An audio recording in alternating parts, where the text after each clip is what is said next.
What's up, guys? LA Gamer here, and today I'm bringing you guys episode 13 of my T-Wolves series. Now, as I discussed in the last episode, I'm only going to be playing games 1 and game 7 of the series, so because of that, we are not going to do much. We're just going to be simming most of these games, and that's what we do. So we keep simming. Our coach actually, or our owner, I should say, actually talks to us about him wanting us to force a game 7 because we were actually down 3-1 in the series.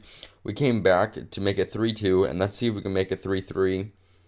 I was actually freaking out when I simmed this. I was really scared. But so you see, we're gonna look at some of the box scores just to kind of alleviate some of the stress. But thank God we actually won Game 6. So when all odds were against us, we were able to win Game 5 and Game 6 to remain in the playoff hunt. And then if we can win Game 7 right here, we move on. If we can't, it's the end of the road for us. But either way, here's a look at some of our stats. And now we're going to take a look at some of the Trailblazer stats, get an idea of how they're playing. And it's all basically the same thing. You see Lillard's performing, Aldridge is performing, and Batum is performing. But outside of that, let's hop in to the 2K Sports pregame show, hosted by your boys Shaq and Ernie. It's the 2K pregame show. Man, I've been waiting for this decisive Game 7 of Round 2 coming up here on 2K Sports. Welcome, everybody. I'm Ernie Johnson, and that big guy over there is Shaquille O'Neal. And the series being hosted in Minneapolis for tonight's game as the Timberwolves will be going up against the Portland Trailblazers. For Portland, they find themselves in a tough position after failing to finish this series on their home floor. They gave up the road win and now look to return the favor here in Game 7. Shaq, they're the higher seed. They're at home. It's Game 7. How much pressure on them to pull this thing out on their home floor? They will have more of the pressure to win. But, Ernie, if things get a little close, I think they will definitely feel that pressure. So it's a must-win for them tonight. Certainly is, and it's almost game time. Kevin Harlan standing by. Kevin?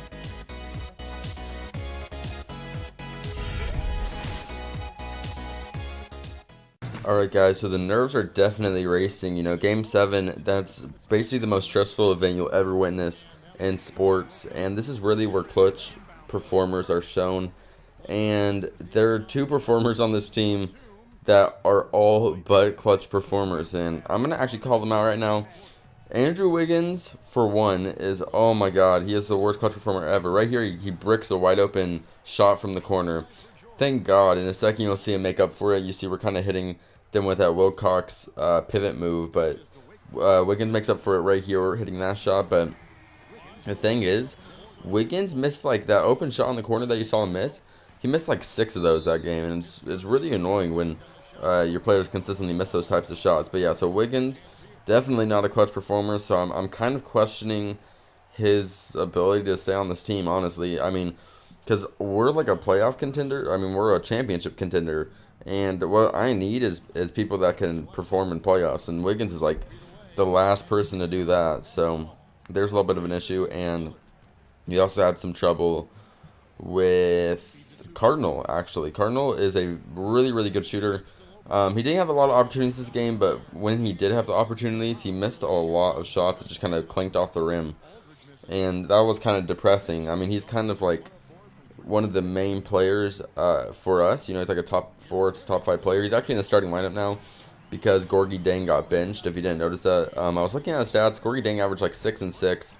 Like, that's not acceptable. But right here, this guy almost dunks on me, and for some reason, I believe Andrew Wiggins decided just to chuck it off his back. I don't know why he did that, but they ended up actually, actually ended up paying for us because they ended up getting 2 points out of it. But you see, we're down by 1. Pretty low scoring game thus far. I don't know what it was, but the Trailblazers actually play really good defense, and we were playing really good defense.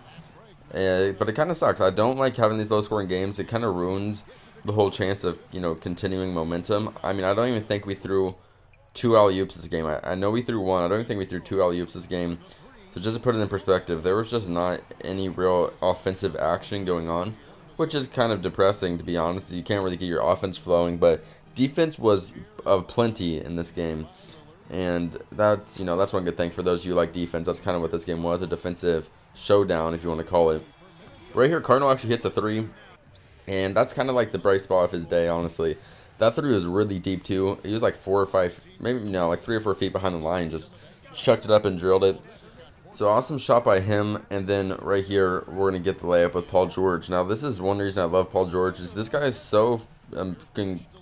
he's like the Hulk, dude. He just breaks through everyone, gets to the paint, and is incredible when it comes to finishing the paint. So something I'm really happy about is the amount of production he's had on this team, and just like the continuation and the consistency of him producing for the squad has been really incredible. But you see, right now we're up by 2.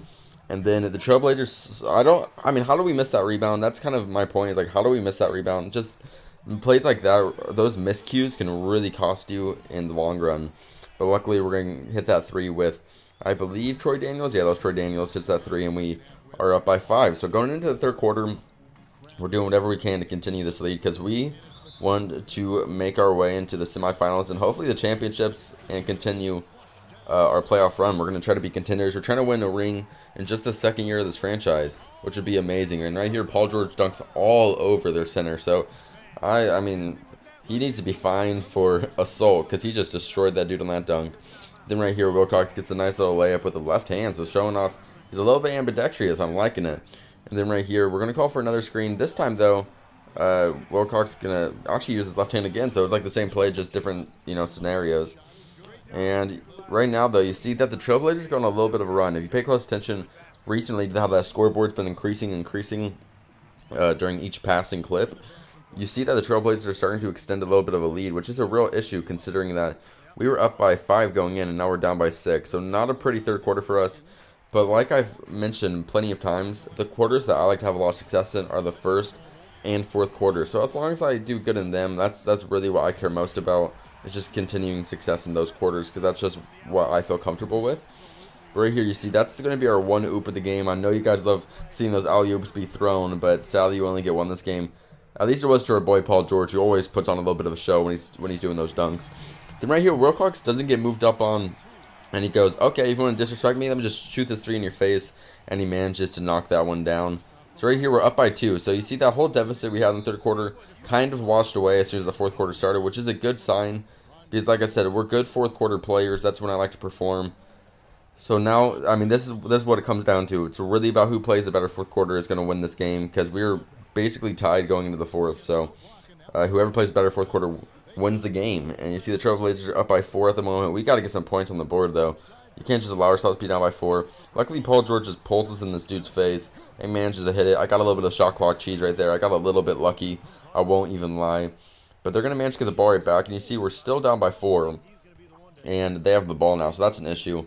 And Robin Lopez is going to manage to get this layup. Now, Robin Lopez played unbelievable this game, which is a real slap in the face. Because, I mean, it's Robin Lopez. This guy should not be draining on us. So that was just a real issue. You see we actually pulled in. And we're only down by 6. But we only have 45 seconds left, which is a real issue. And then right here, you see Wiggins gets double teamed. We do a terrible pass. And we actually managed to take out a lot of clock doing this. Now, I don't know. I thought I had more time than I did. And realistically, we couldn't create a shot anyways. They were playing great defense. I could not get anybody open. And then right when we had the chance to take a shot, Wiggins bricks it off the rim. So that's just a real issue, guys. There's nothing really we can do. And once the team started hitting their free throws, sadly, there was nothing we could do to come out of this game with the win. So depressing. But it all makes sense. You see, we're going to have one more opportunity right here. But there's really nothing we can do, guys. Now, of course, realistically, you can't rebuild a team in 1 year. It takes a little bit more time than that, so that's what we're looking for. We just got to put some more work into it, and hopefully the results will come next season. So this is a depressing way to lose, or is it? Now, it's very easy to look at this loss on the surface and view it as a really depressing loss. And that is what people that aren't hoping to win the championship next year will do. Now, we are not going to bring our heads down because of this. Rather, we are going to bring this team together to create a championship contender for next season. There's plenty of rebuilding to be done. There's plenty of stuff we need to do in this upcoming offseason if we want to turn this team into a contender. And that is exactly what we want to do. So, make sure to stay tuned for the upcoming free agency because there are some crazy things that are about to go down. Because we are trying to turn this team into the next best team. Thank you guys for watching.